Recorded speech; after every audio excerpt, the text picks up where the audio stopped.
वाला था। एक बड़े शहर में हाजी अब्दुल करीम नाम का एक बेहद दौलतमंद सौदागर रहता था।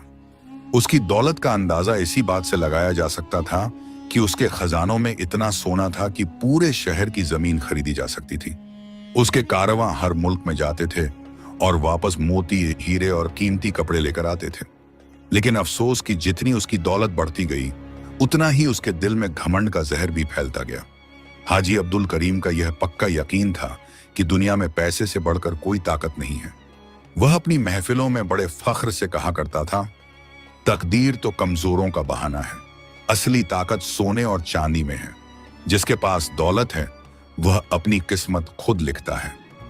उसके दरबारी और चापलूस उसकी हाँ में हाँ मिलाते और कहते, बेशक हुजूर, आप तो खुदा के बाद इस शहर के सबसे बड़े हाकिम हैं। हाजी अब्दुल करीम के पास जो सबसे बड़ा खजाना था वह थी उसकी इकलौती बेटी आमिना। आमिना की खूबसूरती का चर्चा दूर दूर तक था। लोग कहते थे कि चांद भी उसके सामने कुछ नहीं और तारे भी उसकी आंखों की चमक के आगे फीके पड़ जाएं। उसकी आंखें काजल जैसी काली, चेहरा 14वीं के चांद की तरह रोशन और बाल रेशम के धागों से भी ज्यादा नाजुक थे। हाजी अब्दुल करीम ने अपनी बेटी को ऐसे संभाल कर रखा था जैसे कोई कांच की सबसे कीमती शीशी को रखता है। आमिना को हवा के तेज झोंके से भी बचा कर रखा जाता था। उसके कमरे में खुशबूदार फूल, रेशमी बिस्तर और सोने चांदी के बर्तन होते थे। उसे जो कुछ भी चाहिए होता, बस इशारा करने की देर होती और वह चीज उसके सामने हाजिर हो जाती। हाजी अब्दुल करीम ने अपनी बेटी के लिए बड़े बड़े ख्वाब देखे हुए थे। उसने तय कर लिया था कि आमिना की शादी किसी बड़े बादशाह के शहजादे से होगी या फिर किसी बेहद अमीर और ताकतवर सौदागर के बेटे से। वह अक्सर अपने मुनीम और कारिंदों से कहता, मेरी बेटी के नसीब में ताज और तख्त लिखा है। वह किसी महल की मल्लिका बनेगी, किसी झोंपड़ी की मालकिन नहीं। उसकी हवेली शहर के बीचों बीच थी, 3 मंजिला इमारत जिसकी दीवारें संगमरमर की थीं और छतें नक्काशीदार लकड़ी की। हवेली के मुख्य दरवाजे पर दिन रात पहरेदार तैनात रहते थे। अंदर बगीचे में फव्वारे चलते रहते और रात में रंग बिरंगी मशालें जलाई जाती थीं। दूर से देखने पर ऐसा लगता था जैसे जमीन पर कोई जन्नत उतर आई हो। लेकिन हाजी अब्दुल करीम भूल गया था कि इंसान चाहे जितनी भी तदबीरें कर ले, आखिर में तकदीर ही जीतती है। वह भूल गया था कि ऊपर वाले की लिखी तहरीर को कोई मिटा नहीं सकता, चाहे वह दुनिया का सबसे अमीर आदमी ही क्यों ना हो। एक दिन की बात है, सुबह का वक्त था। सूरज अभी पूरी तरह निकला नहीं था और आसमान में लाली बिखरी हुई थी। हाजी अब्दुल करीम अपनी हवेली के बड़े दरवाजे के बाहर खड़ा अपने कारोबार का हिसाब किताब देख रहा था। उसके सामने लंबी लंबी बहियां खुली हुई थीं और मुनीम अपने कलम से रकम लिख रहे थे। हुजूर, पिछले महीने बगदाद से जो रेशम आया था वह बिक गया है। 3000 दीनार का मुनाफा हुआ है, एक मुनीम ने बताया। हाजी अब्दुल करीम मुस्कुराया, शाबाश, अगले हफ्ते मिस्र में एक नया कारोबार शुरू करना है। 10,000 दीनार की जरूरत पड़ेगी। तभी दूर से एक बुजुर्ग शख्स चलता हुआ आता दिखाई दिया। उसके बदन पर सादा और फटा हुआ लबादा था।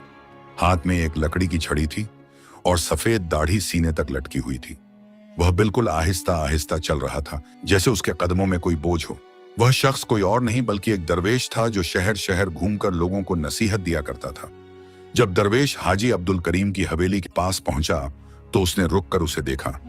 उसकी नजरें हाजी की आंखों में गड़ गईं, जैसे वह उसकी रूह को पढ़ रहा हो। फिर उसके चेहरे पर एक हल्की सी मुस्कान आई, लेकिन उसने कुछ नहीं कहा, ना कोई दुआ मांगी, ना कोई सवाल किया। बस खड़ा रहा और देखता रहा। हाजी अब्दुल करीम को उस दरवेश की खामोशी अजीब लगी। उसे लगा कि शायद यह बुजुर्ग कुछ मांगना चाहता है, लेकिन शर्म की वजह से बोल नहीं पा रहा। उसने अपने घमंड भरे लहजे में कहा, ऐ बुजुर्ग, अगर कुछ चाहिए तो मांग लो। मेरे दरवाजे से कोई खाली हाथ नहीं जाता। यहां से सोना मिले, चांदी मिले या खाना मिले, बस जो मांगोगे वो मिलेगा। दरवेश ने धीरे से अपनी गर्दन हिलाई और एक गहरी आह भरी। ऐ हाजी साहब, मुझे तेरे सोने चांदी की कोई जरूरत नहीं। मैं तो बस तेरी आंखों में एक खौफ देख रहा हूं जो तुझे खुद नजर नहीं आ रहा। यह सुनकर हाजी अब्दुल करीम का गुस्सा भड़क उठा। उसकी आंखें तमतमा गईं और चेहरे की रगें उभर आईं। खौफ? मुझे खौफ? तुम्हारी अक्ल ठिकाने पर है या नहीं? मैं इस शहर का सबसे ताकतवर और अमीर आदमी हूं। बादशाह भी मुझसे कर्ज लेता है। मुझे किसी बात का कोई डर नहीं है। दरवेश ने अपनी छड़ी जमीन पर टेकी और एक कदम आगे बढ़ा। उसकी आवाज अब पहले से थोड़ी सख्त हो गई थी। तू चाहे जितनी दीवारें खड़ी कर ले, जितने पहरेदार बिठा ले, लेकिन जो आसमान पर लिखा जा चुका है उसे तेरी सारी दौलत भी नहीं मिटा सकती। हाजी अब्दुल करीम ने हंसते हुए कहा, क्या बकवास कर रहे हो बुजुर्ग? मैं अपनी बेटी की किस्मत अपने हाथों से लिख रहा हूं। उसकी शादी किसी बादशाह से होगी, उसके नसीब में ताज और तख्त लिखा है। दरवेश ने अपनी पैनी नजरों से हाजी की आंखों में झांका और फिर एक ऐसी बात कही जो वहां मौजूद सभी लोगों की रूह कंपा गई। दरवेश ने कहा, ऐ हाजी अब्दुल करीम, तू अपनी बेटी आमिना को चाहे जितने सोने के पिंजरे में कैद कर ले, चाहे जितनी ऊंची दीवारें खड़ी कर ले, लेकिन उसकी तकदीर का फैसला हो चुका है। उसकी शादी ना किसी बादशाह से होगी, ना किसी अमीर सौदागर से, बल्कि इस शहर के सबसे गरीब और मामूली इब्राहिम नाम के लकड़हारे से होगी। यह सुनते ही वहां मौजूद सभी नौकर, मुनीम और पहरेदारों के होश उड़ गए। किसी की समझ में नहीं आया कि यह बुजुर्ग ऐसी बात क्यों कह रहा है, लेकिन दरवेशों की बातें अक्सर सच हो जाती थीं। यह बात सब जानते थे। हाजी अब्दुल करीम का पूरा चेहरा गुस्से से लाल हो गया। उसकी मुट्ठियां भिंच गईं और दांत किटकिटाने लगे। उसने चिल्लाकर कहा, ए पागल इंसान, तेरी यह जुबान कैसे चली मेरी बेटी के बारे में ऐसी मनहूस बात कहने की? तू जानता है मैं क्या कर सकता हूं? मैं तेरी जुबान खिंचवा सकता हूं।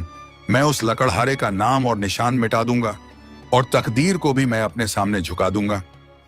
लेकिन दरवेश बिल्कुल खामोश खड़ा रहा। उसके चेहरे पर कोई डर नहीं था। उसने धीमी लेकिन पुरअसर आवाज में कहा, ए हाजी, तू चाहे तो आसमान में दीवारें चुनवा दे, समंदर को सुखा दे या पहाड़ों को तोड़ दे, लेकिन जो लिखा है वह होकर रहेगा। उस लकड़हारे का नाम इब्राहिम है और वही तेरी बेटी का मुकद्दर है। चाहे तू आज माने या कल, चाहे खुशी से माने या रोते हुए माने। हाजी अब्दुल करीम अब पूरी तरह से बौखला गया था। उसने अपने पहरेदारों को तेज आवाज में हुक्म दिया, इस बदतमीज और बेअदब दरवेश को यहां से धक्के मार मार कर निकाल दो। मैं इसकी शक्ल नहीं देखना चाहता। पहरेदार अपनी तलवारें खींचकर आगे बढ़े, लेकिन दरवेश ने खुद ही मुस्कुराते हुए अपना हाथ उठाया और पीछे मुड़कर चलने लगा। वह धीरे धीरे चलता हुआ भीड़ में गायब हो गया, लेकिन उसकी आवाज अभी भी हवा में गूंज रही थी। दरवेश तो चला गया, लेकिन उसके अल्फाज हाजी अब्दुल करीम के कानों में पिघले हुए शीशे की तरह गूंजते रहे। इब्राहिम, लकड़हारा, तेरी बेटी का मुकद्दर। यह शब्द बार बार उसके दिमाग में घूमने लगे। हाजी ने अपने मुनीमों को हुक्म दिया, फौरन पता करो इस शहर में इब्राहिम नाम का कोई लकड़हारा है या नहीं। अगर है तो उसका पता लगाओ। मैं देखता हूं कौन है वह बदनसीब जो मेरी बेटी की तरफ आंख उठाने की जुर्रत करता है। मुनीम और जासूस पूरे शहर में फैल गए। उन्होंने हर गली, हर बाजार, हर मोहल्ले में पूछताछ की, लेकिन किसी को इब्राहिम नाम के किसी लकड़हारे की खबर नहीं थी। कुछ लोगों ने कहा कि शायद वह किसी दूसरे शहर से आया होगा।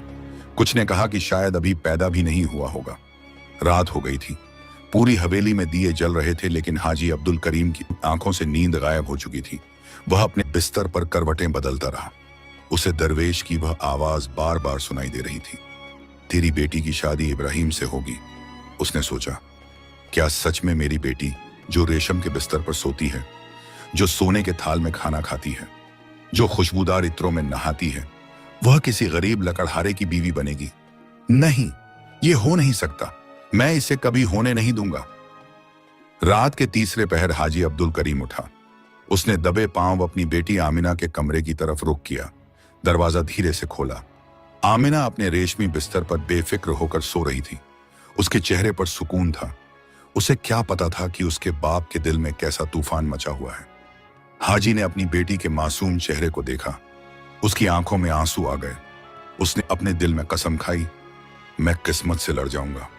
मैं अपनी बेटी को दुनिया की नजरों से इतना दूर कर दूंगा कि कोई परिंदा भी उसके पास नहीं पहुंच सकेगा।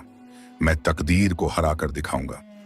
सुबह होते ही हाजी अब्दुल करीम ने शहर के सबसे होशियार वास्तुकारों, मिस्त्रियों और कारीगरों को बुलवाया।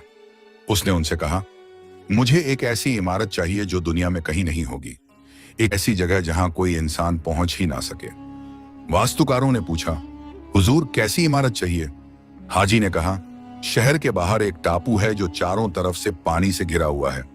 वहां एक बहुत ऊंची मीनार बनवाओ, इतनी ऊंची कि जमीन से आसमान तक जाती लगे। उस मीनार में ना कोई दरवाजा हो, ना कोई सीढ़ी, बस एक ऊंची खिड़की हो जहां से रोशनी आ सके।